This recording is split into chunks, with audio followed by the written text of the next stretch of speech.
Daniel Berg. O começo. Daniel Berg nasceu em Vagon, Suécia, em 19 de abril de 1884, no lar genuinamente cristão. Logo aos 17 anos, fez sua primeira viagem para os Estados Unidos em 1902, isto porque a Suécia passava por uma crise financeira muito séria. Ao final de 8 anos, voltou de passagem à Suécia. Nesta ocasião, ao visitar a casa de seu melhor amigo, soube que ele era agora um pregador do Evangelho em uma cidade próxima. Ao visitá-lo em sua igreja, ouvi pela primeira vez sobre o batismo no Espírito Santo. Depois do culto, conversaram bastantemente sobre esta doutrina, o que fez Daniel Berg sair dali convicto e buscando o seu batismo no Espírito Santo. Ainda no caminho de volta para a América, ele recebeu seu batismo e decidiu definitivamente em dedicar sua vida ao Senhor. Sua chamada. Durante uma conferência em Chicago, ele conheceu seu futuro companheiro na missões, o sueco Gunnar Wingren, que estava recém-formado no Instituto Bíblico e desejoso de ser um missionário. Ambos, cheios do poder pentecostal, passaram a buscar do Senhor o seu direcionamento para suas vidas. Certo dia, o dono da casa que Gunnar Wingren morava teve um sonho e tinha um nome para, e foi-lhe revelado que seria uma orientação para aqueles jovens. Logo descobriram que Deus o chamava para o Brasil. Apesar do pouco entusiasmo da igreja e de nenhuma promessa de ajuda financeira, ambos foram separados para serem missionários no Brasil. Cheios de convicção da parte de Deus, a última grande confirmação da parte de Deus foi quando o Senhor pediu que seu companheiro que desse $90, exatamente o valor que eles tinham para a viagem, para um jornal pentecostal. E eles, obedientes, fizeram, porém, extraordinariamente, o Senhor os devolveu o exato montante, usando um irmão em outra cidade que foi revelado por Deus para tal. Berg e seu companheiro partiram para o Brasil no dia 5 de novembro de 1910. Durante a viagem, eles já puderam experimentar um pouco o que seria o seu campo, e ali mesmo se converteu a primeira alma para Jesus. Desde que eles foram separados como missionário, então sua chegada ao Brasil. A sua primeira hospedagem foi no porão de uma igreja batista, cujo pastor era americano. Logo começaram a dirigir cultos para ajudar aquele pastor.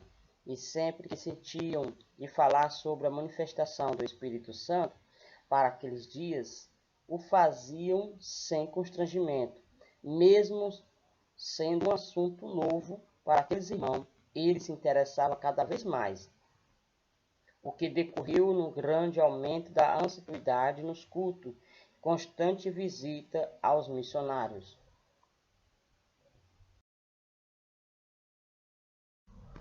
Enquanto isso, Berg começou a trabalhar na fundição para sustentá-los, enquanto seu companheiro estudava português para o ensiná-lo à noite.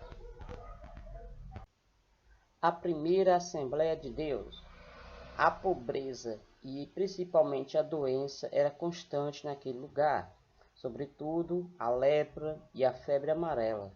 Com isso, os irmãos frequentavam cada vez mais o porão onde vivia o Berg e seu companheiro.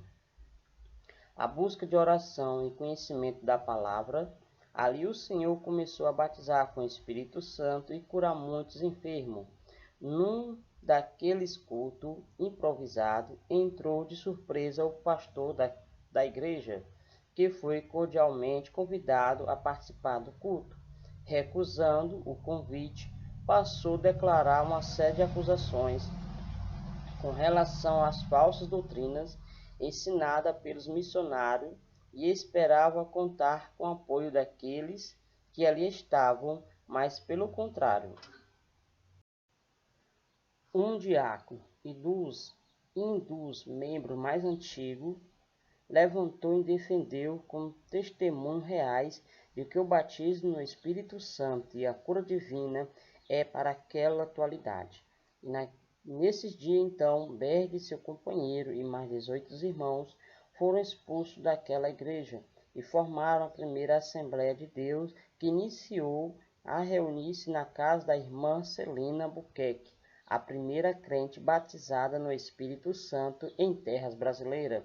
Logo depois, começou a circular pela cidade um panfleto da parte daquele pastor batista, alertando a população contra os ensinamentos dos missionários e citando exclusive as passagens bíblicas por eles usadas. O que parecia prejudicial tornou-se um grande impulso para a propagação das verdades bíblicas, pois aqueles que os liam conferir com as escrituras passavam a crer e buscavam a igreja que crescia graciosamente. Dias depois, chegaram remessas de Bíblias e Novo Testamento em português que levam Daniel Berg a se dedicar exclusivamente à verdade das literaturas e pregação do Evangelho. Avançando para o interior. Quando a palavra de Deus já havia sido distribuída em toda Belém, Berg sentiu de Deus ir ao rumo a Bragança e fazer marcha para o interior, o mesmo trabalho para o qual era vocacionado. A tarefa não era fácil, os dois maiores inimigos eram o analfabetismo e o catolicismo herdado da colonização portuguesa. Naqueles pequenos vilarejos, o padre era a maior autoridade e todos os moradores já haviam sido advertidos quanto à pregação de Daniel Berg e temiam a leitura da Bíblia, pois a igreja os proibia. Vencendo os obstáculos. Apesar disto, o jovem continuava a bater nas portas e ler trechos bíblicos e orar pelos enfermos. As portas se abriam aos poucos e o Senhor operava sempre. Em pouco tempo já haviam 29 igrejas entre Belém e Bragança. O próximo passo foi o caminho da selva. O contato inicial foi difícil e a primeira família se converteu num velório quando Daniel leu sobre a ressurreição para o pai e os filhos ao lado do corpo da mãe. Estes se tornaram evangelistas e contribuíram para a formação de uma grande igreja ali. Sofreram fortes perseguições por parte dos policiais, pois o delegado estava comprometido politicamente com as igrejas católicas. Mas claro que, por fim, o nome do Senhor era glorificado pela vitória dos crentes. Berg só saía dali quando a igreja já haviam amadurecido e caminhava por seus próprios pés. Os seus últimos dias. O passo decorrente foi uma chegada às ilhas. Nas alturas, os maiores inimigos eram os naturais. A travessia em barcos precários tornava o acesso muito perigoso, pois além da embarcação havia as piranhas e os jacarés. As grandes distâncias, horas perdidas e os remos, junto ao grande aumento do trabalho, tornou quase impossível.